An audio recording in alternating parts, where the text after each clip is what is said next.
धावा होत्या 338 आणि इंग्लंडला विजयासाठी हव्या होत्या 339. तुम्ही म्हणाल एकच तर बोल, एकतर 338 बोल किंवा 339 बोल, एका धावेचं काय इतकं आलं. परंतु मित्रांनो, आज या एका धावेचे किती मोठे महत्त्व आहे ते आपण या व्हिडिओमध्ये बघणार आहोत. नमस्कार, मी दीक्षांत स्वागत करतोय आपले डिस्ट्रॉय मेकर 2007 या सेगमेंटमध्ये. इंग्लंडने देखील तेजीत खेळायला सुरुवात केली. इंग्लंडकडे देखील केविन पीटरसनच्या रूपाने वेगवान खेळणारा फलंदाज होता. केविन पीटरसन आणि अँड्रू स्ट्रॉसने तेजीमध्ये 50 रन्सची पार्टनरशिप केली. परंतु 10व्या ओव्हरमध्ये मुनाफ पटेलने स्वतःच्याच गोलंदाजीवर अप्रतिम असा झेल टिपला व आक्रमक पीटरसनला माघारी धाडली. त्यानंतर संयमाची परिभाषा जोनाथन ट्रॉट मैदानात आला, परंतु पियुष चावलाने त्याला आपल्या फिरकीच्या जाळ्यात अडकविले व भारताला दुसरी विकेट मिळवून दिली. संपूर्ण स्टेडियममध्ये आनंदाचे वातावरण होते. खेळाडूंपासून प्रेक्षकांपर्यंत सर्वांमध्ये उत्साह संचारला होता. भारत सहज इंग्लंडला नमविणार असे चित्र होते.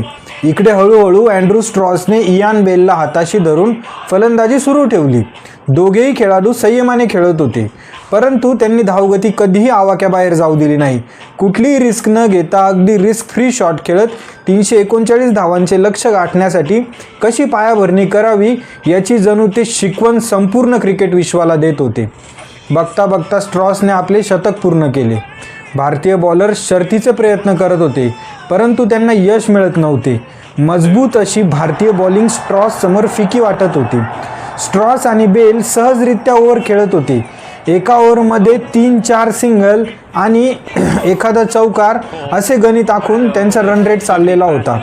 36-37 ओव्हर्स होईपर्यंत त्यांचा स्कोर तब्बल 250च्या पार गेला होता. तोपर्यंत भारतीय बॉलर्सचे खांदे हे झुकून गेले होते. अँड्रू स्ट्रॉस प्रचंड धुलाई करत होता व त्याने आपले 1.5 शतक पूर्ण केले. 42 ओव्हर्सच्या समाप्तीनंतर 281 धावांपर्यंत इंग्लंड पोहोचला होता. भारताचा पराभव अटळ आता असेच सर्वांना वाटत होते. जर भारतीय बॉलर्सने काही चमत्कार केला नाही तर खूप मोठ्या पराभवाची नामुष्की भारतीय संघावर येणार होती.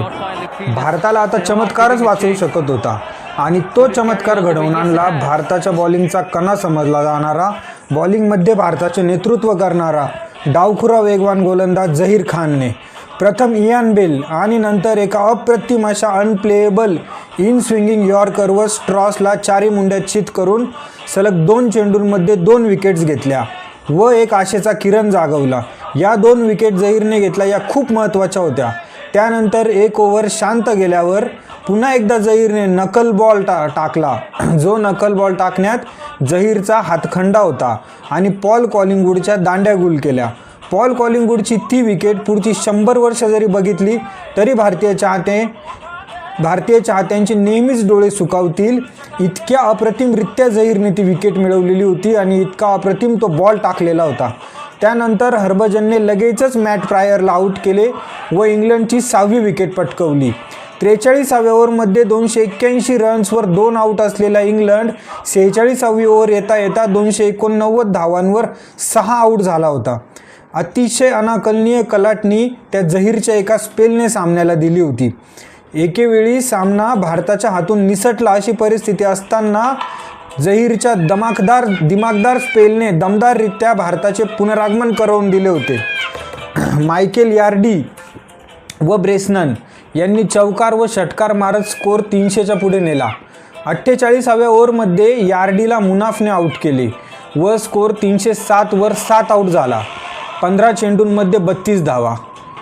15 चेंडूंमध्ये इंग्लंडला आता 32 धावा हव्या होता आणि आत्ताच्या T10, T20 या आक्रमक लीगमध्ये किंवा आक्रमक खेळामध्ये मेन बॅट्समन जरी बॅटिंगला असले तरी त्यांना 15 चेंडूत 32 कसे करायचे हा यक्ष प्रश्न उभा राहतो आणि त्यांचे नाके नऊ येतात. इथे तर इंग्लंडचे टेल एंडर्स होते, त्यामुळे सामन्याचे वजन भारताच्या पारड्यात अधिक प्रमाणात होते. परंतु वर्ल्ड कपसाठीचा थ्रिलर जो होता तो अजून बाकी होता आणि म्हणूनच की काय, बॉलर असलेल्या ब्रेसनन आणि स्वानने आऊट तर आऊट अशी फटकेबाजी सुरू केली व सामना परत एकदा इंग्लंडच्या बाजूने वळवला. दोघांनी षटकार मारले, चौकार मारले. आता इंग्लंड जिंकणार असे चित्र त्यांनी निर्माण केले. पण आला परत एक ट्विस्ट आणि पियुष चावलाने ब्रेसननला बोल्ड केले आणि पारडे परत भारताच्या बाजूने झुकवले असे ट्विस्ट अँड टर्न 40 ओव्हरनंतर मॅचमध्ये सुरू झालेले होते. त्यामधला हा परत एक ट्विस्ट निर्माण झाला. शेवटच्या षटकात अजमलने 6 आणला व परत पारडे इंग्लंडच्या बाजूने झुकवले व इंग्लंड जिंकेल असे वाटत होते. आता शेवटचे षटक सुरू होणार होते. 6 बॉल व 14 धावा हे चित्र आवाक्यात होते. त्यानंतर 19-20 का फरक राखत शेवटच्या बॉलमध्ये 2 रन बाकी असताना 1 रन मिळाली व सामना बरोबरीत सुटला आणि दोघही संघांच्या चाहत्यांनी सुटकेचा निश्वास टाकला. हा सामना खऱ्या अर्थाने नेल वाईटिंग असा सामना होता. स्ट्रॉसच्या डॉमिनन्सने भरलेला सामना होता. सचिनच्या बहारदार फलंदाजीने भरलेला सामना होता. जहीरच्या घातक अशा कमबॅकचा सामना होता. पारडे कधी भारताच्या तर इंग्लंडच्या, त्यानंतर परत भारताच्या आणि परत इंग्लंडच्या बाजूने असा सामना होता.